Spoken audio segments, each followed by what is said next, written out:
आपके पास जो पल हैं, उनका भरपूर सदुपयोग कीजिए, क्योंकि इस घड़ी को पलटकर आप फिर से समय अवश्य जीत सकते हैं, परंतु अपना बीता हुआ समय आप वापस नहीं लौटा पाएंगे।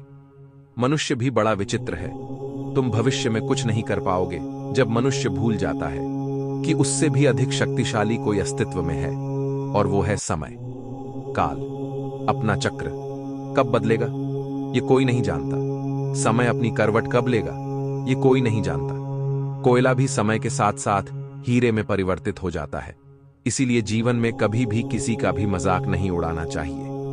मनुष्य अपने जीवन में सदैव अपने वचनों से उठता है और अपने वचनों से ही गिरता है। इसलिए अपने जीवन में सदैव मीठी बोली बोलने का प्रयास कीजिए। आपका जीवन सरल हो जाएगा। मनुष्य की सबसे बड़ी दुर्बलता क्या होती है? मनुष्य की सबसे बड़ी दुर्बलता होती है उसके रहस्य, चाहे आप कितने भी शक्तिशाली क्यों ना हो, कितने भी प्रबल क्यों ना हो, परंतु उसके रहस्य उसके नस की चाबी है। जगत में प्रत्येक व्यक्ति को किसी न किसी प्रकार की निर्भरता अवश्य होती है। जैसे कोई बहुत तेजी से दौड़ नहीं पाता, तो कोई अधिक भार नहीं उठा पाता। कोई असाध्य रोग से पीड़ित राहत है, तो कोई बड़े हुए पापों को स्मरण में नहीं रख पाता। ऐसे निकौन उदाहरण और भी है। क्या आप किसी ऐसे व्यक्ति को जानते हैं? निर्बलता अवश्य ईश्वर देता है, किंतु मर्यादा मनुष्य का मन ही निर्मित करता है। हम स्वयं यह जानते हुए भी इतना सा सत्य समझ नहीं पाते। या तो हम बीते हुए समय के स्मरण को घर कर बैठे रहते हैं, या फिर आने वाले समय के लिए हम योजनाएं बनाते रहते हैं और जीवन बीत जाता है। हम भविष्य देख सकते हैं, ना ही भविष्य निर्मित कर सकते हैं। हम तो केवल धैर्य और साहस के साथ आर्षि को आलिंगन दे सकते हैं, स्वागत कर सकते हैं। भविष्य का क्या, जीवन का हर पल जीवन से नहीं भर जाएगा।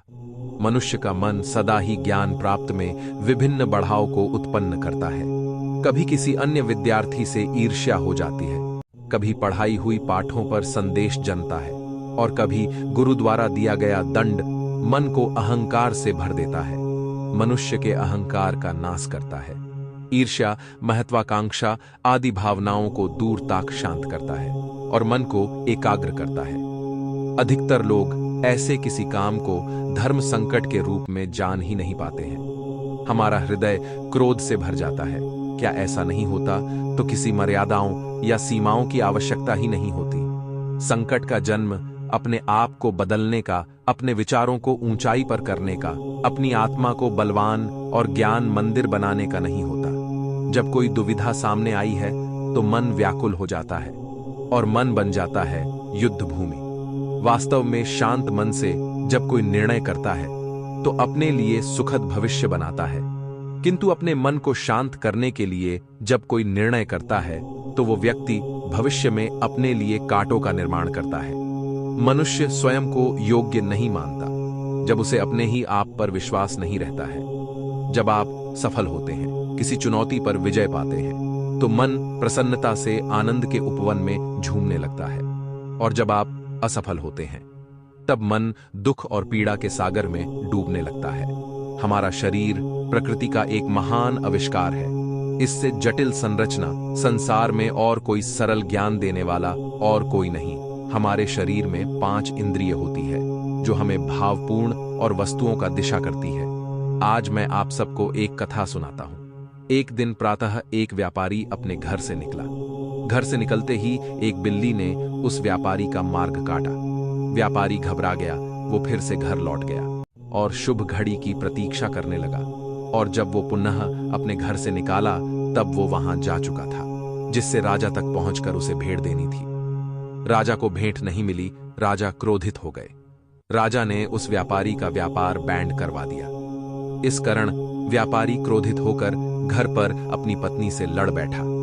पत्नी अपने बच्चों समेत अपने घर में वापस चले गए, और उस व्यापारी के जीवन में यदि कुछ दिख रहा था तो केवल अंधकार, और इन सब का कारण वो बिल्ली।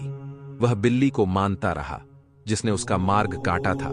ऐसा ही एक दूसरा व्यापारी राजा को भेंट देने निकाला, और उस व्यापारी का मार्ग भी एक बिल्ली ने काट दिया।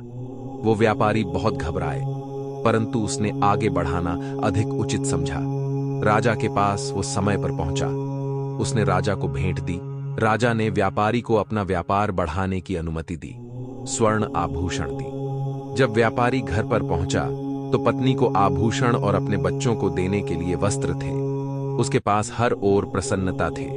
समझ रहे हैं न, दोनों के साथ एक ही प्रकार की घटना हुई, परंतु दोनों के प्रतिक्रिया भिन्न थी। ऐसा ही हमारा जीवन भी है। हमारे जीवन में प्रारब्ध का अपना स्थान है, परंतु उससे कई अधिक महत्वपूर्ण हमारे प्रतिक्रिया, हमारे सोच का प्रभाव है। हम सभी अपने जीवन में कोई कार्य करते हैं तो थकान की अनुभूति तो कार्य करने का मन नहीं करता।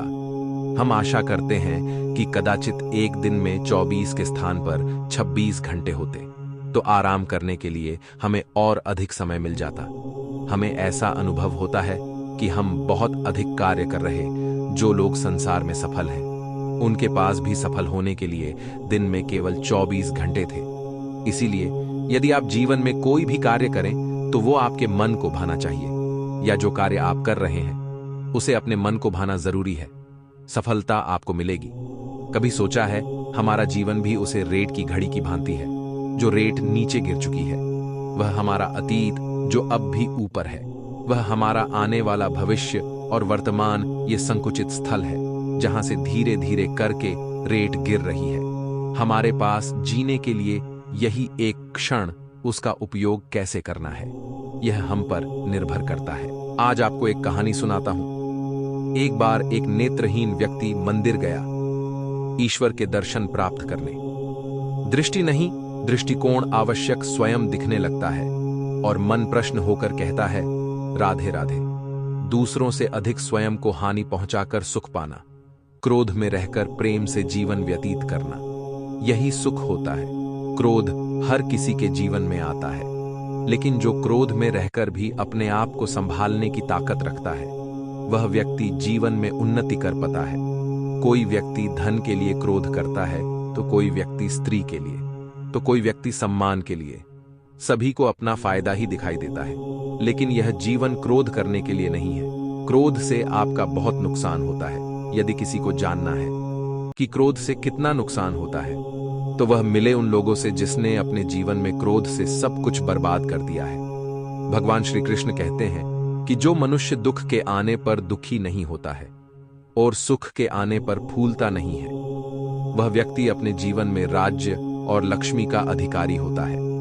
ऐसे घर में सदैव परमात्मा का वास होता है। कोई हमारे साथ छल करता है, कोई हमें पीड़ा देता है, तो तन से और मन प्रतिशोध से भर जाता है। फिर हम प्रतिकार चाहते हैं, तो यही हम सबसे बड़ी भूल कर बैठते हैं। तो क्या किया जाए? इसका केवल एक ही उपाय है। सहनशीलता धर्म है और क्रोध करना आधार उपकार करना है। जीवन पर दया करना धर्म है और निष्ठुर होना अधर्म। परंतु क्या यही सत्य है? कभी कभी परिस्थितियों इन आवेशों को उल्टा नहीं करती। सत्य से लड़ने की शक्ति प्राप्त नहीं। जब आप भोजन करते हैं तो क्या होता है? आपका मन कहता है कि वो भर चुका है और आप भोजन करना बंद कर देते हैं। जब आपको निद्रा आती है तो क्या होता है? आपका शरीर थक चुका है और उसे विश्राम की आवश्यकता है। आप किसी सफल मनुष्य को देखें तो उससे ईर्ष्या ना करें, उसके परिश्रम और पीड़ा को समझने का प्रयास करें जो उसने यहां तक पहुंचने में पाई है। प्रेरणा ले, प्रयास करें और स्वयं भी सफल समझें। यही हमारे जीवन का मूल आधार है। जिस दिन आप एक दूसरे को करुणा की दृष्टिकोण से देखेंगे, आपको उसकी समस्या समझ आएगी और उस दिन आपका और आपके हर संघर्ष का अंत हो जाएगा। एक बार एक बहुत ही दुखी व्यक्ति एक महात्मा के पास आकर कहता है, मैं अपने जीवन से बहुत दुखी हूं। मैं अपनी बीवी, बच्चों और अपने परिवार को भी खुश नहीं रख सकता। मैं अपने लिए भी कुछ नहीं कर पा रहा। कभी कभी तो मुझे अपनी जिंदगी को खत्म कर देने के भी ख्याल आते हैं। आप इतनी साधनाएं करते हैं, इतनी तपस्या करते हैं, क्या आप मुझे कोई ऐसा मार्ग बता सकते हैं जिससे मैं अपने बुरे वक्त से बाहर आ सकूं? मेरा बहुत बुरा समय चल रहा है। 2 वक्त की रोटी का इंतजाम करना भी मेरे लिए बहुत मुश्किल हो गया है। अब आप ही बताएं कि मैं ऐसे वक्त में मैं जिंदा रहूं तो कैसे रहूं? कैसे अपने परिवार को खुश रखूं? कृपया करके कोई साधारण सा तरीका बताने की कृपा करें ताकि मैं आसानी से समझ सकूं, क्योंकि मैं बहुत पढ़ा लिखा नहीं हूं। अगर आप बड़ी से बड़ी ज्ञान की बातें करेंगे तो शायद मैं कभी समझ भी नहीं पाऊंगा। यह सुनकर महात्मा ने मुस्कुराते हुए कहा कि तुम एक काम कर सकते हो। फिर महात्मा ने सामने की ओर इशारा करते हुए कहा कि उस ऊंची पहाड़ी पर एक मंदिर है और उस मंदिर के पास चींटियों का एक घर है जहां पर हजारों चींटियां रहती हैं। तुम्हें सुनने में बड़ा अजीब लगेगा, लेकिन वह चींटियां उस मंदिर की जमीन को खराब कर देती है, उस मिट्टी की उपजाऊ शक्ति को खत्म कर देती है, जिसके कारण वहां पर कोई भी पेड़ या कोई भी घास पनप नहीं पाती है। तुम मेरा एक काम करो, उसके बाद मैं तुम्हें तुम्हारे सवालों के जवाब दूंगा। तुम 7 दिन तक रोज उस पहाड़ी पर जाओ और उस चींटियों के घर को तहस नहस कर दो, उसको तोड़ दो। जब भी तुम्हें कोई चींटियों का घर दिखे मंदिर के आसपास, तो उसे वहीं पर तहस नहस कर देना। लेकिन याद रहे, घर को तोड़ने में कोई भी चींटी मरनी नहीं चाहिए। इस बात को समझने का प्रयास करते हुए वह युवक वहां से चला गया। शायद उसको कुछ समझ में नहीं आया था कि महात्मा जी ऐसा क्यों करवा रहे हैं। तो वह उन चींटियों पर अन्याय कर रहे हैं, उनका घर तोड़वा रहे हैं, उन्हें नुकसान पहुंचा रहे हैं। आखिर कौन महात्मा ऐसा करेगा?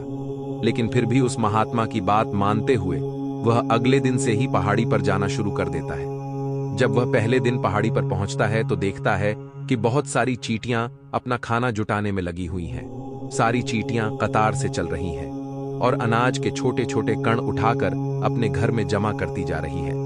यह देखकर पहले तो उस युवक का मन कमजोर पड़ गया। उसने सोचा कि यह इतनी मेहनत करके अपना घर भर रही है और मैं इनके घर को तबाह कर दूंगा तो इनको कितना बुरा लगेगा। लेकिन फिर उसने उस महात्मा की बात याद करते हुए उस घर को तोड़ना शुरू कर दिया। जल्द ही चींटियों में हाहाकार मच गया। वह इधर उधर दौड़ने लगी। अभी तक जो कतार से चल रही थी, अब वह बिखर गई और इधर उधर अपनी जान बचाने के लिए भागने लगी। थोड़ी देर में घर टूट गया और सारी चींटियां इधर उधर छुपने के लिए भाग चुकी थीं। यह करने के बाद वह युवक दुखी मन से वापस अपने घर पर लौट आया। उसका मन परेशान था, दुखी था, पश्चाताप से भरा हुआ था। फिर उसने अपने बिस्तर पर रात में लेटे लेटे ही सोचा कि अब तो उन चींटियों का घर तबाह हो चुका है, अब वहां वापस जाने का क्या फायदा होगा, क्योंकि चींटियों का घर तहस नहस करने के लिए महात्मा जी ने कहा था, जो मैं कर चुका हूं। लेकिन फिर कुछ सोचकर अगले दिन उसने फिर से जाने का निश्चय किया और अगले दिन सुबह सुबह उठकर वह वापस उसी पहाड़ी पर पहुंच जाता है। पहाड़ी पर पहुंचकर वह उसी जगह पर पहुंचता है जहां पिछले सुबह उसने उस घर को तहस नहस कर दिया था। लेकिन वह यह देखकर चौंक जाता है कि उन चींटियों ने फिर से अपना घर उसी जगह पर बना लिया था और अब वह फिर से अपने घर के लिए सामान इकट्ठा करने में जुटी हुई थी। उस आदमी को देखकर लगा कि यह चींटियां कितनी मूर्ख हैं। इनको पता है कि कल ही इनका घर इसी जगह पर तबाह किया गया था और उसी जगह पर उन्होंने अपना नया घर भी बना लिया। और यह सोचकर वह आदमी हंसने लगा। लेकिन फिर से महात्मा की बात याद करते हुए उसने उन चींटियों का घर फिर से तबाह करना शुरू कर दिया। फिर से उन चींटियों में हलचल मच गई और थोड़ी देर में वह चींटियां इधर उधर अपनी जान बचाने के लिए भागने लगी। कुछ ही देर में उनका घर फिर से नष्ट हो गया और वह युवक थोड़ा संतोष के भाव से कि इस बार तो मैं अच्छी तरह से उस घर को तबाह कर दिया है, अब तो वह चींटियां यहां पर अपना घर बना ही नहीं पाएंगी। इसीलिए जाने से पहले उसने उस घर पर ठंडा पानी भी डाल दिया ताकि चींटियां वहां पर अपना घर ना बना सके। और इस तरह अपना कर्म पूरा करके वह युवक फिर से अपने घर लौट आया। आज रात में सोते वक्त फिर से वह युवक यही सोच रहा था कि क्या महात्मा यह सही काम करवा रहे हैं? क्या किसी का घर तबाह करना किसी सिद्ध पुरुष को शोभा देता है? क्या हो अगर वह महात्मा सिद्ध पुरुष हो ही ना? क्या होगा अगर वह मुझे बेवकूफ बना रहे हो? लेकिन फिर उसने निश्चय किया कि मैं अपने काम को पहले पूरा कर लेता हूं, उसके बाद ही पता चलेगा कि महात्मा मुझसे ऐसा क्यों करवा रहे थे।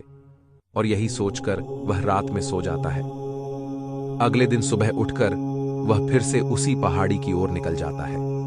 पहाड़ी पर पहुंचकर वह उसी जगह पर पहुंचता है जहां पर उसने उनके घर को तबाह कर दिया था और वह यह देखकर खुश हो जाता है कि वहां पर कोई भी घर नहीं था। सारी चींटियां वहां से भाग चुकी थीं। अब उसने सोचा कि अब मेरा रोज रोज आने का क्या फायदा होगा, क्योंकि चींटियां तो अपना घर बदल चुकी हैं और महात्मा जी ने मुझे 7 दिन आने के बाद कहा था, लेकिन आज तो तीसरा ही दिन है। अब बाकी 4 दिन वापस आने का क्या फायदा होगा। और यही सोचकर उसने निश्चय किया कि यहां से वह सीधा उसी महात्मा के पास जाएगा और उनको यह सारी खबर बता देगा। जब वह वापस मुड़कर उस पहाड़ी से उस महात्मा की कुटिया की तरफ जाने लगा, तभी अचानक उसकी नजर एक और घर पर पड़ी जो कि चींटियों का ही बनाया हुआ था।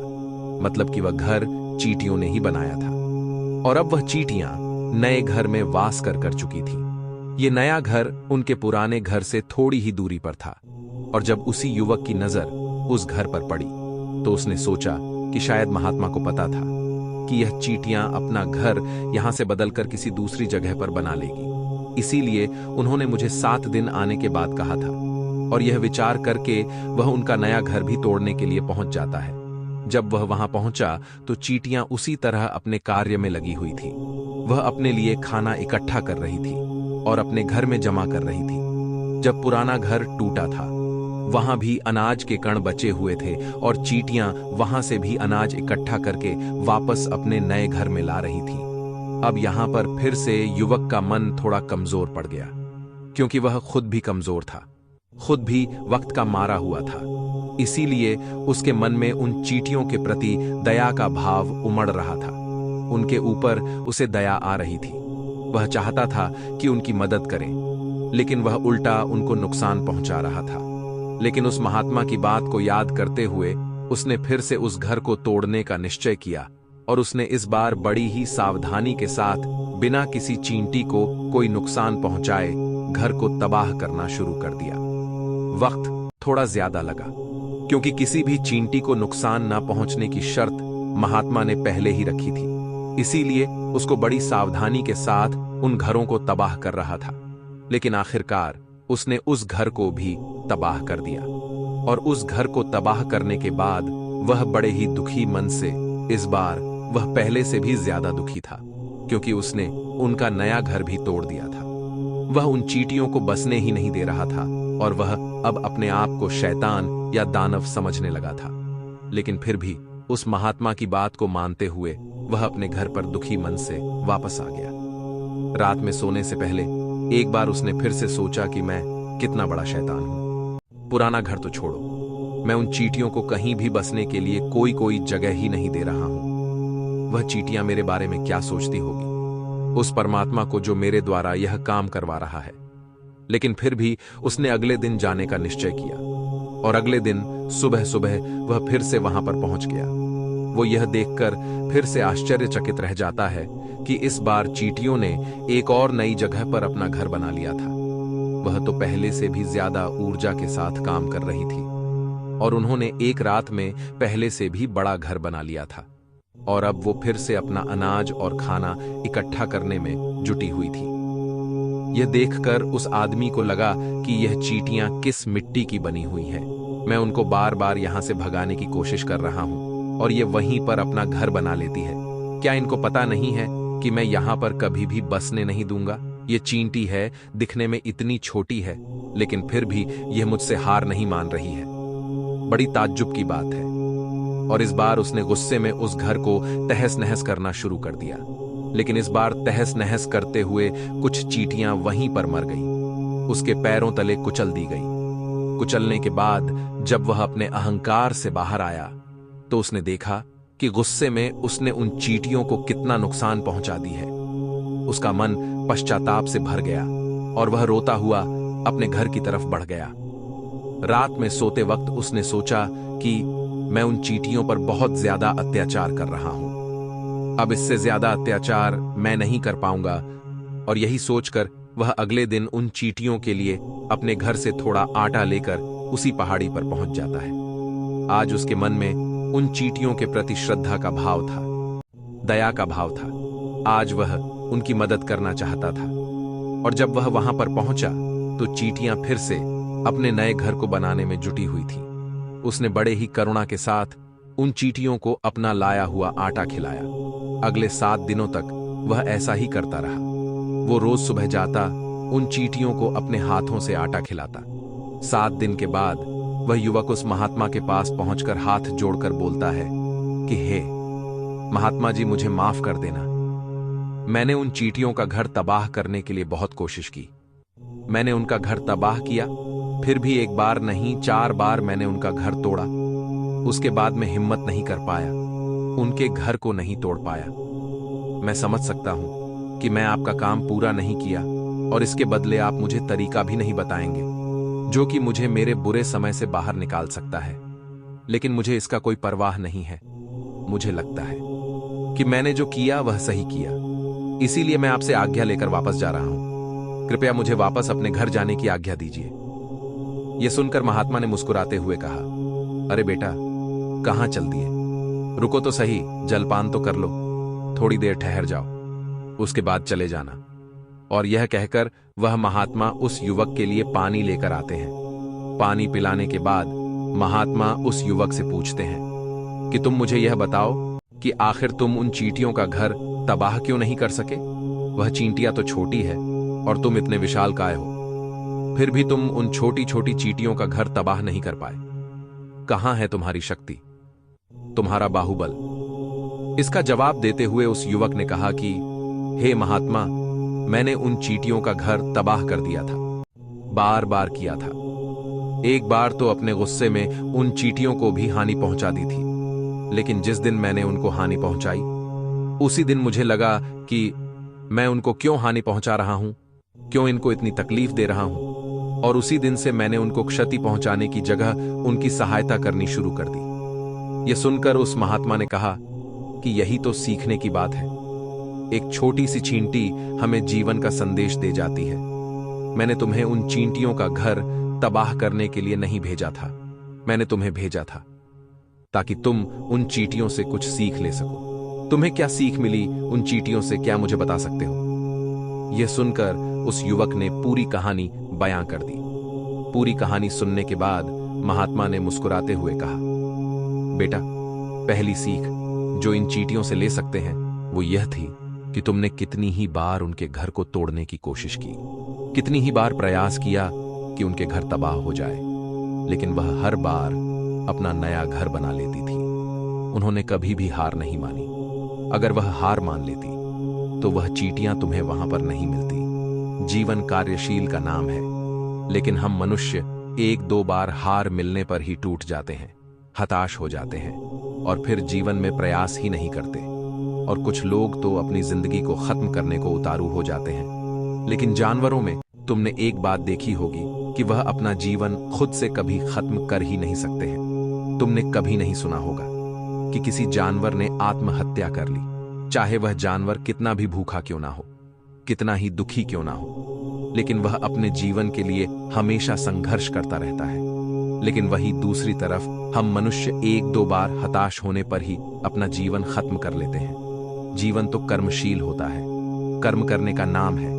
जीवन और मृत्यु आखिरी विश्राम है, परम विश्राम है। इसीलिए मृत्यु से पहले कर्म करना कभी मत छोड़ना, क्योंकि मृत्यु के बाद तो तुम परम विश्राम में चले ही जाओगे। तो उससे पहले कर्म करना क्यों छोड़ रहे हो, क्यों हताश हो रहे हो? अगर तुम्हारा एक घर टूट गया है तो दूसरा घर बनाने का प्रयास करो, कोशिश करो, और कोशिश करने वालों की कभी हार नहीं होती। यह तुम उन चींटियों से देख चुके हो।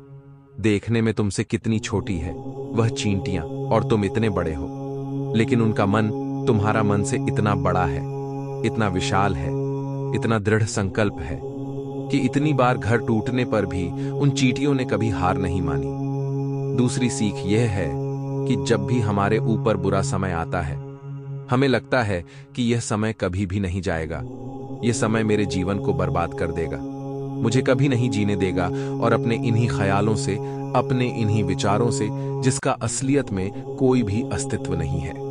कर्म से ही भाग्य बदलता है। इसलिए दोस्तों, कर्म करते रहिए। दोस्तों, मैं आशा करता हूं कि आपको इस वीडियो से काफी कुछ सीखने को मिला होगा। यदि आपको यह सीख अच्छी लगी तो हमारे चैनल को सब्सक्राइब करें। तो फिर मिलते हैं अगले वीडियो में, तब तक के लिए जय श्री कृष्णा।